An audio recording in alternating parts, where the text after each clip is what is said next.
kita akan menjemput dan mempersilakan Dr. Haji Hasnim bin Harun untuk bersama kita pada malam ini. Dengan segala hormatnya, dipersilakan.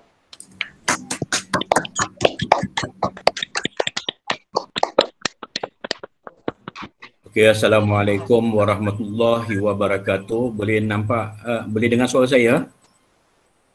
Boleh. Boleh ya? Okey. Muka saya pun nampak ya? Nampak. Okey. So jadi kira saya telah dipesan oleh Puan Amy. Dia kata boleh tak tolong bagi sedikit testimoni. Dia kata, saya pun tanya macam mana nak bagi testimoni. Dia kata santai-santai je lah. Jadi kita macam santai-santai lah. Saya pun PowerPoint pun tak buat apa ni. Okay, jadi kira apa yang saya nak ceritakan pada hari ini dan nak share, nak kongsi adalah berkenaan bagaimana saya mula terlibat masuk ke dalam quantum metal ya. Macam mana saya boleh nak kata apa, terjerat ke, terjebak ke dan macam mana saya memilih untuk menyertai quantum metal. Okay, jadi yang pertama, jadi saya letakkan beberapa kriteria. Selalunya bila saya nak pilih pilih memasuki satu-satu benda ni, selalunya saya pilihlah berdasarkan kriteria yang saya nak. Boleh nampak ni ke? Tak nampak Okey. Kriteria yang pertama adalah patuh syariah. Bila saya nak masuk satu-satu peluang dan sebagainya, jadi saya selalunya perkara pertama sekali yang saya akan tengok adalah sama ada dia patuh syariah ataupun tidak. Kalau dia ni tak patuh syariah, tak memuaskan hati saya, memang saya tak akan terlibat lah. Memang saya tak akan masuk. So jadi perkara pertama yang saya akan tengok dan teliti adalah patuh syariah. Buat pengetahuan semua ni, saya pun dulu ni peminat emas. Memang dah 10 tahun lebih dah kumpulkan emas gold bar ni. Sebab tapi taklah aktif kata orang tu, kalau ada pun bagi untuk orang sertai ni adalah macam kawan-kawan sama dengan keluarga je lah. Kira apa? Kalau sebut kat sini yang public goal tu lah ya. Maksudnya kira beli sahaja dah terus boleh jadi dealer lah. Saya pun beli agak banyak sikit, dapatlah jadi priority dealer tu. Okay? Dapatlah 1.5% dia punya commission. Sebab dulu kira tengok peluang yang ada antara 1% dengan 1.5, duit pun ada sikit, saya ambil lah 1.5 kan. Tapi saya tak aktif lah. Ada pun bagilah pada kawan rapat sama dengan apa, lebih pada nak kumpul. Dah lebih 10 tahun. Kalau tengok dia punya keahlian tu ada 4 digit tu. Saya punya keahlian ya, ada 4 digit ya. Maksudnya sekarang tak mungkin dia orang dah 5 digit ke 6 digit, tak tahulah. Okey. Jadi kriteria pertama, apabila saya nak pilih satu-satu benda ni, saya kena pastikan dia patuh syariah. Apa maksud patuh syariah ni? Patuh syariah ni dia dikawal ataupun diaudit. Kalau macam saya ni orang kerajaan, jadi pensyarah je. Jadi dia punya senang cerita ni, bila dia ni patuh syariah ni, kita boleh associatekan dia ni macam sirim, audit sirim, ataupun JAKIM halal. Jadi maksudnya nak dapatkan pengiktirafan tu bukannya senang, dia penuh dengan dokumentasi, pembuktian dan sebagainya. Jadi samalah juga dengan patuh syariah yang dibuat oleh quantum metal ni. Dia nak dapatkan pengesahan patuh syariah ni, dia bukannya senang-senang. Dia kena tunjukkan semua proses dia, semua bendanya, dan bila kata patuh syariah, dia yang membezakan dia dengan sirim dan sebagainya ialah setiap 1 gram yang kita beli bermaksud ada 1 gram yang di-allocatekan untuk kita. Jadi kita dengar pada Tuan Azri tadi, dia kata emas kita disimpan dekat Brinks, Singapore. Brinks ni bilik kebal. Dalam tu ada banyak emas. Jadi kita bayangkanlah, katalah ada emas banyak 5 kilo. Ada emas 5 kilo, 5 kilo, jadi emas tu tak bergerak lah. Contohnya lah, emas tu tak bergerak, tapi bila kita beli, adalah dia punya Excelnya ke database-nya yang kata, oh, Hasnem 1 gram, sebab Hasnem baru beli 1 gram. Jadi maksudnya, kalau kita jual, dia hilanglah nama kita kat situ. Ataupun kalau kita tambah, Hasnem jadi 2 gram. So jadi, allocation, pembelian jarak jauh macam ni dibenarkan ikut syarak lah. Okay. Jadi kita kena faham bila patuh syariah, 1 gram yang kita beli, maksudnya memang ada emas dia kat situ. Cuma syarikat QM ni dia baik sikit, maksudnya dia ada sediakan Perth Mint punya gold bar. Kalau kita nak keluar sekarang dekat Rahnu Tekun pun boleh keluar, dekat melalui QM punya ibu pejabat pun boleh, tolong keluarkan untuk kita lah ya. Dan tengok pula dia punya panel dia ISRA pula, anak syarikat penuh daripada Bank Negara. Wah, lagi minat lah saya kan. Wah, oh ini anak syarikat Bank Negara ni, maksudnya dia punya kata orang dari segi nak mempertikaikan benda ni betul patuh syariah ke tidak, at least adalah satu badan yang ada apalah ya, yang boleh dipercayai lah ya. Kemudian saya cuba fahamkan tentang konsep dia. Jadi dia kata konsep yang dia buat, dia gunakan mudharabah komoditi, ataupun dia kata dalam bahasa yang kita selalu guna tawarruk kan. Jadi kat mana dia pergi buat urus niaga tu? Oh, rupanya dia berdaftar.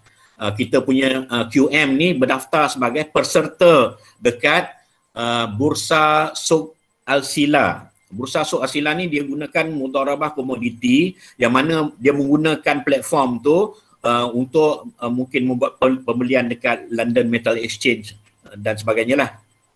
Jadi kita tahu dia gunakan platform Islam.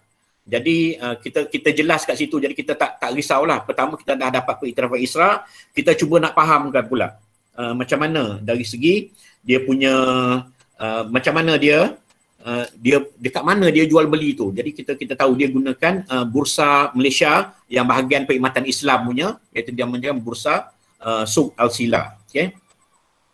Okey. Jadi masa mula-mula saya baca, saya lebih kurang dalam bulan 1 tu, saya baca dekat Facebook. Dekat Facebook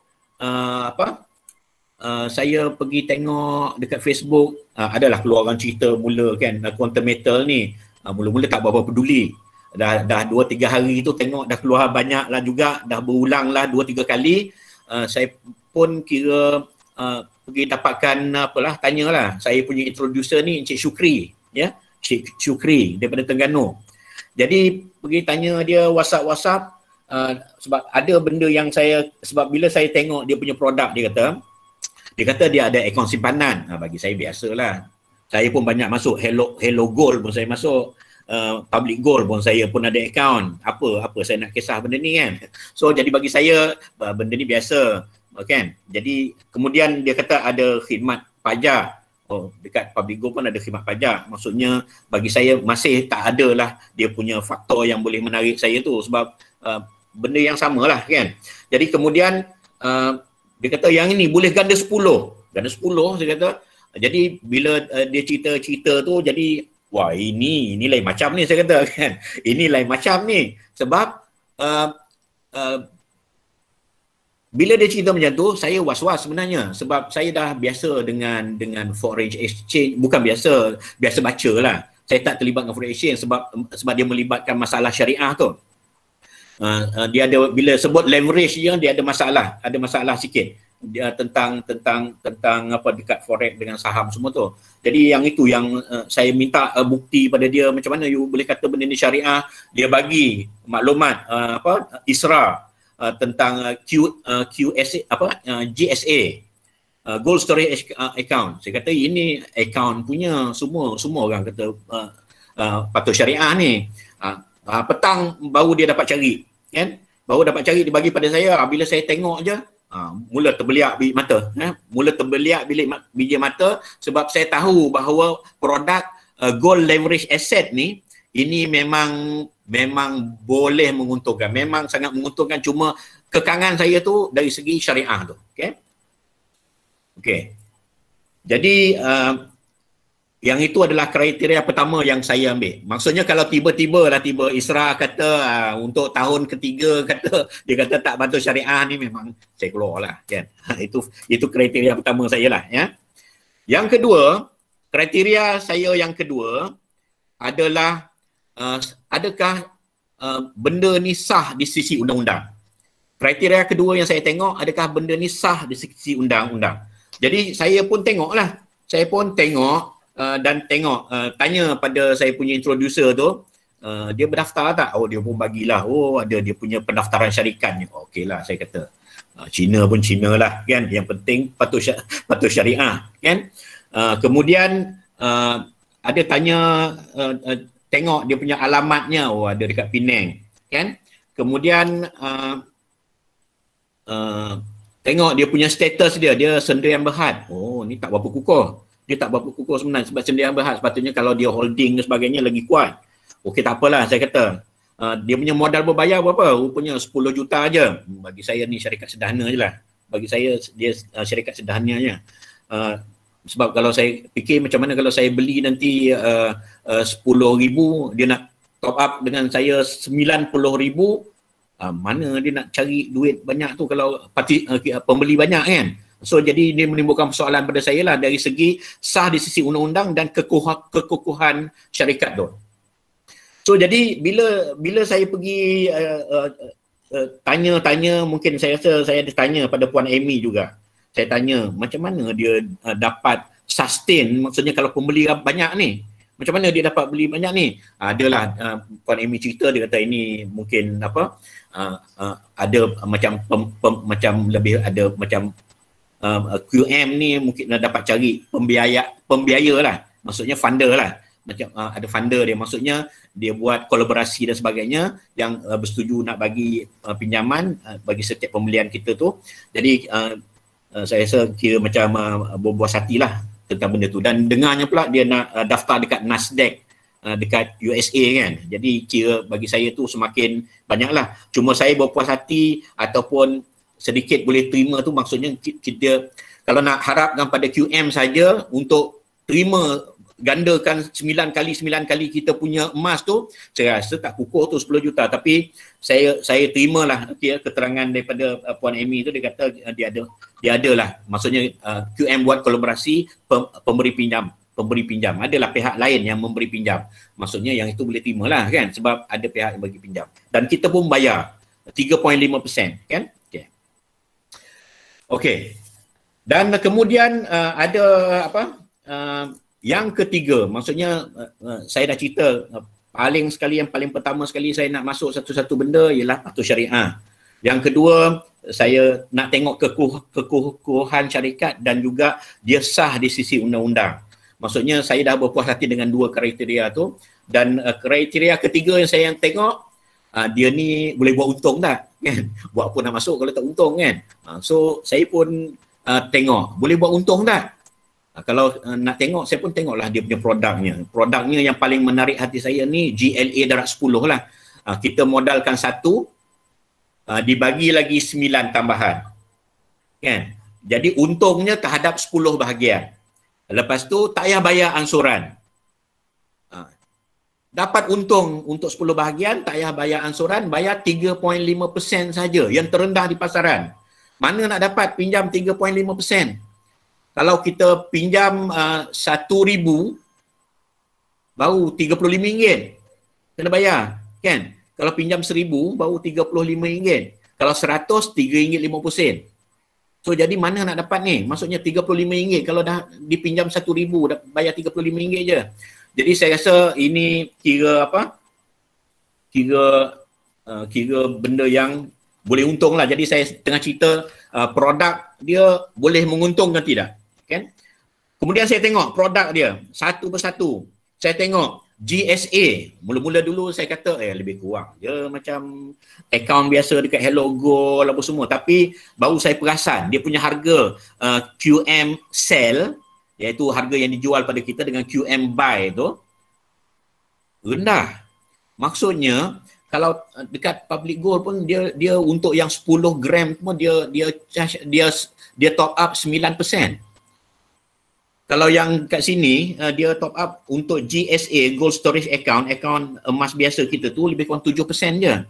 So jadi berbanding dengan kompetitor semua tu 7% tu acceptable lah, bagi saya acceptable dan rendah ya.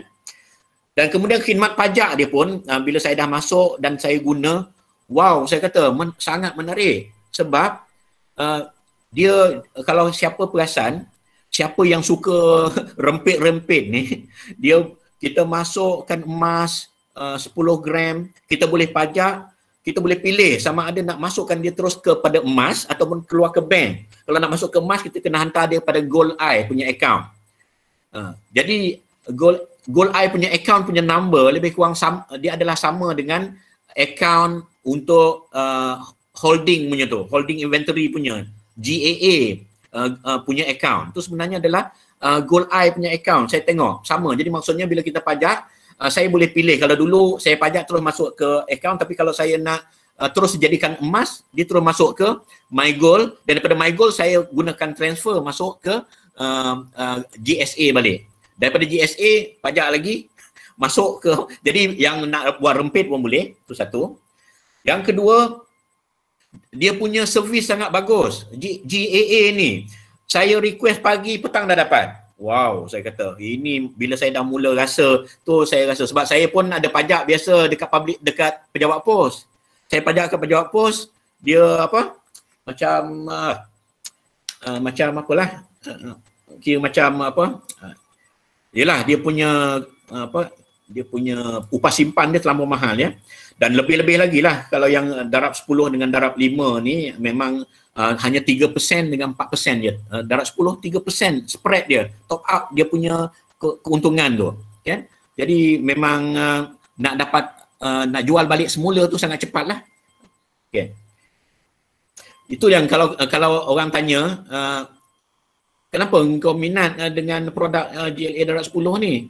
Cakap je, engkau dah ada emas tak simpan? Gelang tambahan ke ataupun gold bar ke, kata dia ada jual dah, ada, berapa untung? Dia kata RM20. Cakap dia, engkau RM20, aku 200 kan? Aku 200, engkau untung berapa? Dia kata apa, RM50, aku untung 500. Maksudnya macam tu lah, kena cerita kat kawan yang macam tu, sebab kebanyakannya dia tak terdetik lagi, okay? Dia tak terdetik lagi macam tu ya. Sebab kita dah biasa beli gold bar, jadi kita boleh agak lah dia punya apa, bila masa boleh jual, kadang-kadang selalunya lama sikit nak dapat tu sebab spread dia tinggi ya. Okay. Saya pun pengalaman yang baru ni pun ada beli untuk mak mertua, dalam 2 bulan setengah dapat jual, dia beli 4 unit 1,000, dapat dia 1281, maksudnya 28.1 waktu tu, tapi kalau maksudnya 28.1, tapi kalau campur dengan fee punya percentage lebih kurang 25.7. Dan kalau maksudnya lebih kurang 25%. Maksudnya kalaulah benda macam ni 2 bulan setengah, dalam setahun ni saya boleh buat 3 kali, maksudnya saya boleh untung 75%. Maksudnya banding dengan ASB hanya 5 ke 8% saja kan. Okay? Jadi banyaklah sekarang ni pun saya dah alihkan saya punya ASB kepada QM dan sebagainya. Okay? Dan cuma sekarang ni tengah-tengah cari betul-betul titik pada berapa persen saya patut jual, sebab saya kena ambil perkiraan commission sekali kan. Okey, yang keempat, kriteria keempat, saya ulang balik, kriteria pertama tadi patuh syariah. Yang kedua adalah apa dia? Yang kedua tadi sah di sisi undang-undang. Yang ketiga, untung, produknya bagus tak? Yang keempat adalah dari segi dealership ya, dealership ni. Tengok commission dia sebagainya, sebab kalaulah commission dia bagus, dia akan lebih menjimatkan kita belilah kan. Contohnya macam dulu saya jadi macam public gold, sekarang pun masih jadi lagi.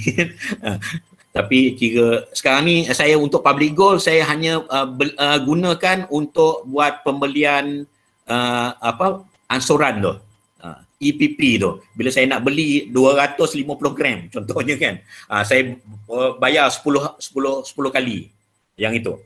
Tapi yang lain tu semua saya dah gunakan QM. Sebab yang itu saja yang QM tak ada ya. Yang itu bila kita nak bayar secara ansuran, bila dah murah kita nak beli gold bar tu, okay? Tapi untuk dealership ni Kalau yang company lain ni dia sikit tu yang 1%, 1.5%, yang hebat pun 2%. Tapi yang kat sini boleh sampai 7%. Dan nak jadi cerita pula, bila tahu pula boleh overriding, kalau saya jadi dealer, bawah saya pun ada dealer, apalagi saya pasanglah bini saya kan, isteri saya. Sekarang ni, masalahnya sekarang ni, isteri saya jadi dealer, tapi bila nak beli semua masuk ke akaun dia. Jadi sekarang ni saya dapat overriding 3.5%. Bila beli emas dekat isteri saya, dia dapat 7%. Saya sebagai dealer developer, saya dapat 3.5%. Jadi total up saya dapat 10.5%. So jadi kalau 10,000 dulu dapat 700, kali ni dapat 1,050 lah. 1,050 ringgit. Jadi maksudnya, tapi semua dah kena beli dekat akaun isteri pula. Untunglah isteri kan. Okay. Jadi yang seronoknya pula dari segi dealership ni, dia tak ada, ini yang keempat, yang terakhir ni 2 minit lagi, dia tak ada monthly target. Kita hanya kumpulkan dia punya jualan terkumpul je. Jualan terkumpul. Maksudnya jualan terkumpul ni taklah susah sangat. Katakanlah tak lama lagi lah, katalah 2-3 tahun lagi saya pension ke kan. Pension ya, dapatlah 300 ke 400. Katalah 300.5 ke, gratuity apa semua. Ulang 2 kali pun dah terkumpul dah dekat 700,000 lebih kan. Maksudnya merchant tu tak lama lah tu kan, kalau guna sendiri je pun kan. Maksudnya sebab dia jumpa hanya guna apa yang dia panggil monthly target tak ada, hanya jualan sale terkumpul je. Maksudnya kalau kita letak bawah kita banyak, kita introducer beli, dealer beli, maksudnya mudah sebab bulan pertama kumpul, bulan kedua kumpul, dia akan capai jumlah tu. Okay? So kesimpulannya apa yang saya dapat tengok, tiba-tiba emas saya banyak dekat GSA. Rupanya daripada payout kan. Yang ni kadang-kadang saya tak perasan, tiba-tiba payout ada keluar, saya pun pindahkan ke GSA. Tengok-tengok saya punya dah dekat 20 gram dah kan, daripada commission sahaja. Jadi itu antara benda yang kena sebut kat sini lah supaya masing-masing sedar ya. Okey, kesimpulan habislah 4 kriteria tadi saya sebut sekali lagi. Pertama, patuh syariah. Yang kedua, dia hendaklah sah di sisi undang-undang. Yang ketiga, boleh buat untung tak dengan produk-produknya yang wow semua ni. Yang keempat, macam mana dari segi commission dan juga promotion untuk dealership dia. Commission dia gila dah, memang gila lah kata orang tu, banding dengan yang lain tu kan, hanya 1%, 1.5%. Yang ini 7, 14, 20. Wow, ini bukan ni, kebayangkanlah kalau kata orang tu pergi beli 100,000, main 20,000 main belah-belah ribu dia punya commission ya. Jadi kesimpulan yang saya dapat, peluang yang ada ni jangan dilepaskan sebab kita ada platform yang sangat bagus. Kita ada platform yang sangat bagus yang boleh memberi keuntungan umpamanya. Okay? Dan masih ramai yang tak tahu lagi tentang quantum metal, tentang benda ni. Jadi saya ni pun masih kerja lagi. Jadi saya pun kata orang masih belum nak aktif sangat lah ya, tapi jangan ikut saya lah, aktif lah kan. Tapi apa yang saya buat, at least saya promote saya ni adalah dealer quantum metal. Bila saya promote, kemudian saya tarik orang masuk ke dalam saya punya Telegram group kan. Kalau nak tahu, masuklah. Apa yang Puan Amy dengan Cik Syukri hantar tu, saya pun dah hantar forward masuk je dalam. Biar Telegram group saya tu hidup, orang tengok sikit-sikit lah. 2 hari adalah masuk 1, 2 hari masuk 1. Itu yang kadang-kadang tu bila orang tahu, bila tiba masa dia baca Facebook, makin lama banyak orang keluar, dia pun teringat kita. Dan ini kadang-kadang tiba-tiba sampai je WhatsApp ke saya. Rupanya dia dah masuk dalam grup tu dekat-dekat 3-4 bulan dah. Baru waktu ni agaknya dia baca Facebook, baru terdetik hati dia. Dia baru faham melalui orang lain, tapi dia tahu kita. Dan dia cari kita lah. Untunglah kita. Sebab apa? Sebab apa untung? Sebab sekali dia isi dekat referral link kita tu, kita dah ikat dia semua hidup. Kan? Apa yang dia beli tu, Kita dapat komisen setiap kali dia beli, setiap kali dia beli. Okay, jadi saya rasa jangan lepaskan peluang-peluang ni, platform sangat bagus dan jangan lupa promote diri kita lah, at least sebagai dealer, dan kalau dia tiba terdetik hati, dia cari kita lah. Okay. Jadi itu sajalah yang saya dapat beri perkongsian. Saya serah balik kepada MC. Okay. Terima kasih. Okey, terima kasih kepada Dr. Hasnim, Dr. Haji Hasnim bin Harun.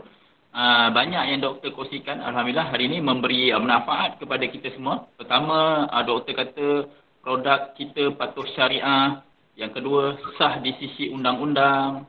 Yang ketiga, boleh buat untung. Yang ketiga, memang gila lah, dealership ataupun commission ataupun payout yang diberikan oleh Quantum Metal kepada reseller-reseller kita. Okey, terima kasih kepada doktor. Kita beri tepukan sikit. Tepuk sikit malam ni bagi meriah. Tepuk amai-amai belalang kupu-kupu. Tepuk biar ramai nanti malam beli emas. Okey, terima kasih doktor. Sangat-sangat seronok lah mendengar perkongsian doktor. Yang paling best doktor sayang isteri dia, tuan-tuan dan puan. So kalau sayangkan isteri, daftarkan akaun emas, belikan RM10 je. Yang lain dia isteri beli sendiri. Tak ada gurau-gurau. InsyaAllah duit isteri, duit dia. Emas kita, emas